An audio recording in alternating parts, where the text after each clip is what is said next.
The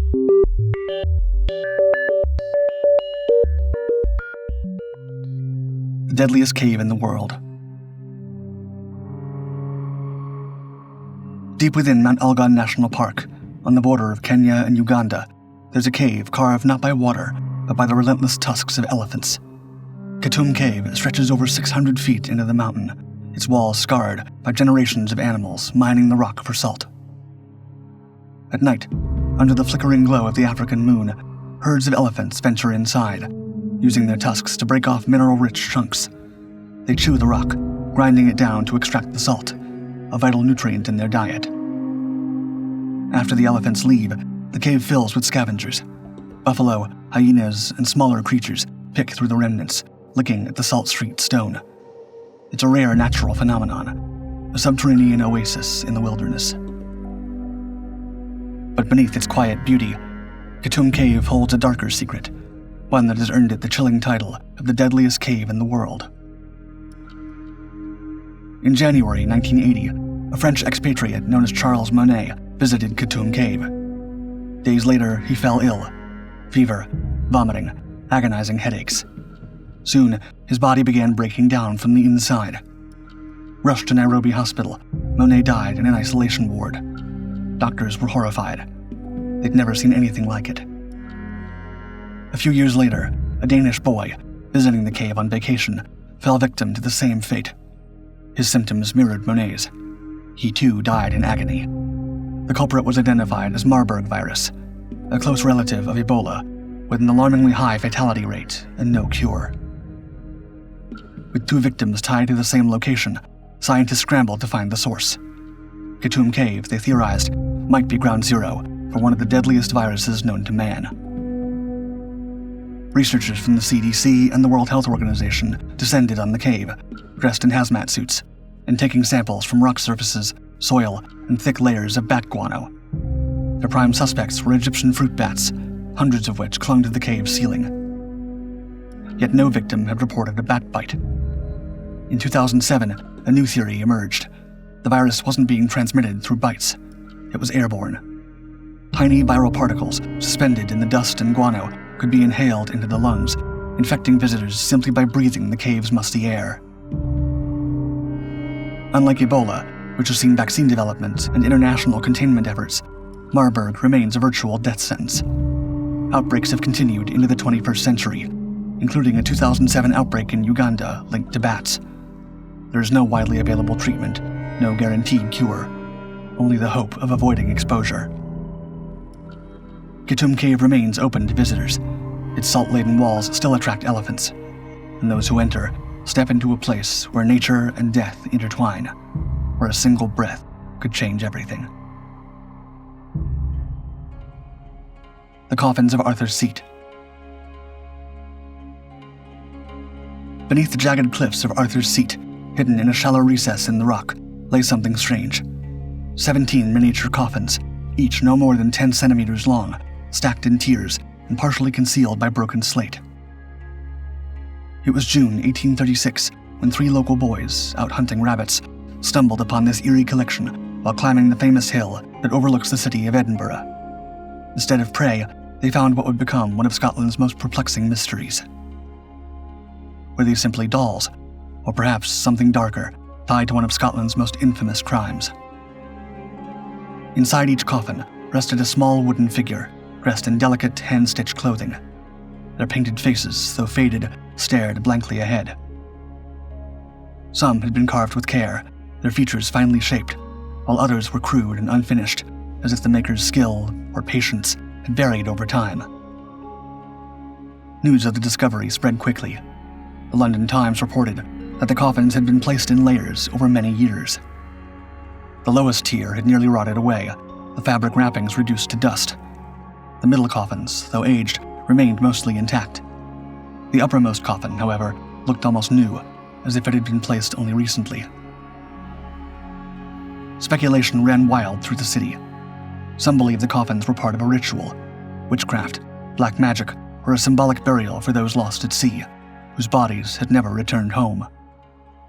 Others saw them as effigies, perhaps meant to represent real individuals, either loved ones or enemies of the unknown craftsman. Then came the most chilling theory, the connection to Edinburgh's notorious killers, Burke and Hare. Between 1828 and 29, the pair killed 17 people, selling their bodies to medical schools for dissection. 17 victims, 17 coffins. Was this a secret tribute, an act of remembrance, or an attempt to lay souls to rest? Of the original 17, only 8 remain, now housed in the National Museum of Scotland. The chasm. In the summer of 2018, a team of cavers descended into Torca Topinoria, a remote 180-meter deep chasm in Spain's Picos de Europa. At the bottom, they found scattered bones, remnants of a body lost for decades. But as forensic investigators pieced together the remains, it became clear they belonged to 2 people, separated by decades, but linked by their final resting place. DNA testing identified the first set of remains as Eloy Campillo Perez, the former mayor of Sotras, who disappeared in 1945. His daughter, Mercedes Campillo, had spent decades searching for him. Now the truth emerged. He'd been shot in the back of the neck before being thrown into the chasm. A spent 9mm shell casing near the edge supported the theory that he had been killed by anti-Franco guerrillas as retaliation for leaking troop positions to the government. For 73 years, his body lay in the depths of Torca Topinoria. But when investigators returned to retrieve his remains, they found something unexpected. More bones that didn't belong to him. The second set of bones belonged to a girl between 12 and 14 years old, who had died between 1950 and 1960, at least 15 years after Campillo. No missing persons report matched her, and none of the elders in nearby villages recalled a girl vanishing. DNA analysis revealed she had brown hair, green eyes, and pale skin. Isotope testing suggested a diet rich in fish, meaning she may have come from the coast. But in the isolated mountains of Asturias, that only added to the mystery. The condition of her remains raised troubling questions. While Campillo's skeleton bore fractures from his fall, the girl's bones were largely intact. She'd suffered a skull injury, but no broken bones elsewhere, an unlikely outcome if she had simply plummeted into the chasm. Had she been killed elsewhere? Was she an unregistered victim of post-war violence? In 2019, forensic investigator Fernando Cerrulla led a final descent, hoping to find more clues. The team retrieved additional remains, but no new leads. The judicial investigation was closed, and with no DNA matches, the girl's identity remains unknown. In 2020, her remains were buried alongside Campillo in Sotras. Cerrulla remarked, quote, "His family says that if they've been together in the chasm all this time, they will not separate them now." Who was she? How did she die? And why did 2 strangers, separated by years, by history, end up together in the same cold abyss? For now, the questions remain unanswered. The boy. A pack of wolves slipped through the dense undergrowth of a forest near Burlandshire, India, their movements barely disturbing the silence. Behind them, deep in their den, crouched a figure unlike the others. When hunters forced their way into the cave in 1867, they expected to find only animals. Instead, they found a boy, wild-eyed, emaciated, and moving on all fours. The child, no more than 6 years old, seemed to belong to the wolves. He snarled at his captors, resisting their attempts to take him. But the hunters pulled him from the den and delivered him to the Secondra Mission Orphanage, where he would be given a name, Dina Sanichar. Dina did not behave like the other children at the orphanage.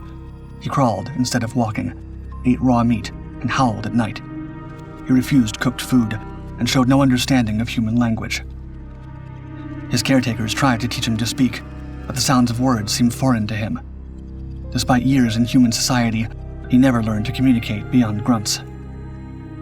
The missionaries who cared for him kept careful records, noting that Dina was not the only so-called feral child brought to the orphanage. Other children, also believed to have lived among wolves, had been discovered in the region, but none adapted well to human life. The orphanage's records provide one of the few credible accounts of a child found living in the wild. As he aged, Dina adopted some human habits. He dressed in clothes, though awkwardly, and developed an unlikely fondness for smoking, reportedly consuming cigarettes at an alarming rate. But despite these small adaptations, those who met him remarked that he remained more wolf than man. Dina lived at the orphanage for over 2 decades, his life defined by isolation. He died of tuberculosis at the age of 34, a man caught between 2 worlds, belonging to neither. Some believe his story even inspired Rudyard Kipling's The Jungle Book, though Dina Sanichar's life had none of Mowgli's romanticism, only the reality of a boy raised by wolves who never truly became a man. The Hannibal Trio. The boys were never seen again. No cries for help, no scattered belongings, no bodies.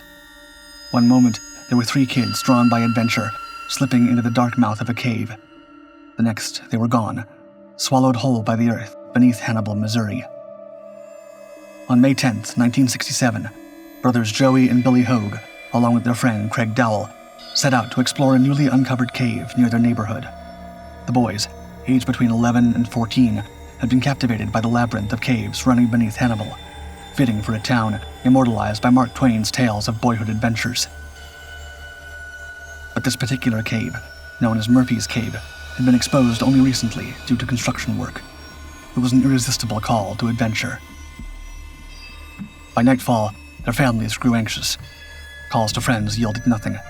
They had last been seen entering the cave, but they never emerged.